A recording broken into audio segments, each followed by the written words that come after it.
Welcome to C Programming Tutorials. In today's tutorial, we are going to learn about pointers. Pointers is a very interesting concept, very powerful concept, and it's kind of an advanced topic here. So we have covered pretty much quite a bit of stuff already in the previous tutorials that we can go and start talking about pointers now. Again, if you haven't watched the other tutorials, I would recommend that you watch them, and please make sure that you become the fan of the Facebook page Advanced C Programming Tutorials in High Def if you haven't been already the fan of that page. And I would also recommend that you become you subscribe to the channel Learnorama so that you can be notified of any new video tutorials as soon as I post them. And also, I would really highly appreciate if you could give me some feedback as to you're liking the videos or not liking the videos, or if there are any suggestions for improvements or any topic that you want to cover. I would really appreciate that also. That way, I know that there are people out there who are watching the tutorial and learning from it, and care about it. So anyway, so let's get started with the pointers. So pointers. Now, before we start with pointers, again, we need some kind of background information, and that would be the information about how the memory is laid out in a computer. So it's pretty common concept, but if you don't know about it, it's going to be very hard for you to understand the pointers. So let's understand the logical view of memory. Okay, so let's see. Memory in computer, every computer has some memory. By definition, it has to have memory where it stores the data and stuff. Your computer has memory, and this is how you can visualize it to be logically. The memory looks like this. It's usually the memory is huge. Okay, so think of it as having as being basically let me use lines. Think of it being a collection or a sequence of bytes. And what is a byte? A byte is basically simply 8 bits. Okay, and what is a bit? A bit is basically either 0 or 1. Is a location, the minimal location where you can store 0 or 1. But the memory is a collection of bytes, and each byte has 8 bits. You can access individual bytes, but you cannot access even actually in all the modern computers, you cannot even access individual bytes. You can access only 4 bytes, a D word at a time. But the minimal you could access in any processor would be a byte. Okay, you cannot access the individual bits in it. So if this is the view of the memory, if you are looking at the memory right here, these are individual bytes in that memory. Okay, and basically what memory is simply a collection of large number of bytes. Okay, huge number of bytes here, like this, something like this. Okay, and each byte has an address associated with it. Address tells computer where that memory location exists. Okay, it's simply a number, and it basically starts from 0 for the first byte, and then 1, 2, 3, 4, 5, 6, 7, and so on, all the way to, if you have n number of bytes, you must have heard your computer has like 4 gigabyte of memory. Okay, so you have 4 gigabytes of this. 4 gigabytes, 4 gig is actually 1024 multiplied by 1024 multiplied by 1024. That's what makes a gig, which is the same as 2 to the power 30. Okay, that's a big number. It's roughly approximately equal to 1 billion. So 4 gigabytes is like 4 billion bytes.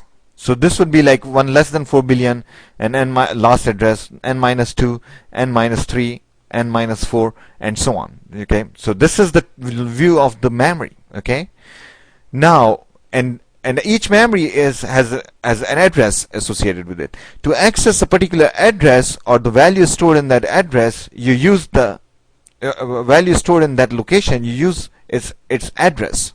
Okay, so when we basically when we write in our C program, when we write int x, what happens at this point? What happens is the computer allocates a memory, or the operating system actually allocates the memory somewhere, memory for this variable x, and integers are basically 4 bytes long. So this variable x is actually 4 bytes long. Okay, it is 4 bytes long, so it allocates 4 bytes for it. So say for example it allocates these 4 bytes for it. Okay, these 4 bytes right here. Okay, and calls it the variable x, and actually x represents this address, the start of this 4 byte location, which is start address of this 4 byte location, which is 4. Okay, so actually x represents the value stored in it, but the address of x is, in this particular example, is 4. Okay, so later on in the program, if I say x is equal to 20,465, for example, okay, what it does is, at this point, when it runs this statement, when it executes this statement, what it does is it writes 20,465 in all these 4 bytes together, combined together. Okay, in this 4 byte location it writes 20,465. Okay, so this is the value of x. So x represents, x is the same as the value of x. Okay, now there is an address associated with the x also. And how would you access the address of x? How would you know what the address of x is? There is an operator called ampersand. So in C program, if you write ampersand x, what this means is the address of the location where the x, the value of x is stored. Okay, so x means, in this particular example, it is same as 465. Okay, but ampersand x is the address of x, which is in this particular example 4. Usually addresses are also very huge. They are not like 4, 5, 6, because in the beginning of the memory is already filled up with special things. Okay, so when by the time your program runs, you know, all this memory is already filled up, you'd get to run somewhere in the middle of the memory, and this address is a huge number. It's not a small number, but just for our example's sake, we are thinking that the address is 4. Okay, so ampersand x represents the address of x, and which is 4. Okay, now in C, there is a concept of pointers. Okay, pointers are basically, as the name suggests, they point to memory locations. Okay, they can point here, they can point here, they can point here. Okay, and how do you declare a pointer? This is how you declare a pointer. You write the type, then you write the star, asterisk, you know, the character which is on top of the 8. When you shift 8 will print this thing, you know, will display this thing, and then the pointer name. Okay, so for example, if you want to declare an integer pointer, you say int pointer px. Okay, you can name it anything you want. Okay, I tend to write p before some name, whatever name I choose. I write p so that I can, just by looking at it, I know that it's a pointer. Okay, and then if you have a variable called x, you declare it like this, and then what you could do is you could say px is equal to the address of x. Now remember, pointers can take the value of, the values that pointers take are the addresses of the memory location.